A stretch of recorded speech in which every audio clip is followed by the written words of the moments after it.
ప్రధానంగా లివిల్ ఏదైతే ఒకటి చూడాలి ఇక్కడ ఢిల్లీకి వెళ్తున్నటువంటి ముఖ్యమంత్రి అక్కడ ఆయన మాట్లాడే విధానం కావచ్చు, వచ్చినాక మాట్లాడడం కావచ్చు, ఏదైతే పలానా మంత్రిని కలిశానో, పలానా విషయాలు మాట్లాడానో, పలానా సమస్య పరిష్కారమైంది, పలానా నిధులు వచ్చాయి, పలానా పనులు అయ్యాయి అని చెప్పేసి ఎక్కడ కూడా ఎక్స్ప్లెయిన్ చేసినటువంటి దాఖలాలు ఇప్పటివరకు కనబడలేదు మనకి.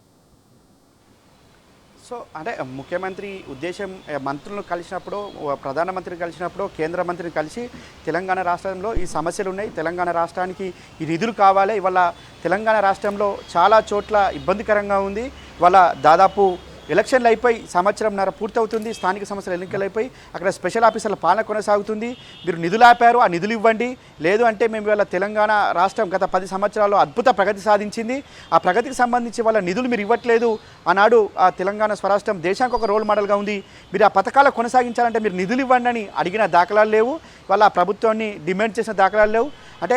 గతంలో అనేక సందర్భాల్లో చెప్పిండు పెద్దన్న చిన్నన్న పాత్ర మాది అని చెప్పిన, అంటే మోడీని నొప్పియకుండానే ఇటు కాంగ్రెస్ ప్రభుత్వం కాంగ్రెస్ పార్టీతో కాంగ్రెస్ పార్టీలో ఉంటూ మోడీని నొప్పియకుండానే పనిచేయాలి, అంటే కేవలం ఇటు కాంగ్రెస్ పార్టీ అగ్రనాయకత్వానికి ఒకవైపు దగ్గరవుతూనే మరోవైపు కేంద్ర ప్రభుత్వంలో ఉన్న బీజేపీ పార్టీతో అంటగాగాలనే ఒకే ఒక ఉద్దేశంతో రేవంత్ రెడ్డి ఈ విధంగా వ్యవహరిస్తున్నాడు అనేది కూడా ప్రధానంగా చర్చ జరుగుతుంది. అంటే నిధుల విషయంలో ఏమాత్రం చిత్తశుద్ధి లేదు, నిధులు రాబట్టడంలో ఏమాత్రం కూడా ఈ ప్రభుత్వానికి స్థాయి స్తోయి లేదు, అవగాహన లేదు. ఇవాళ బనకచెర్ల ప్రాజెక్టు తీసుకున్నట్టయితే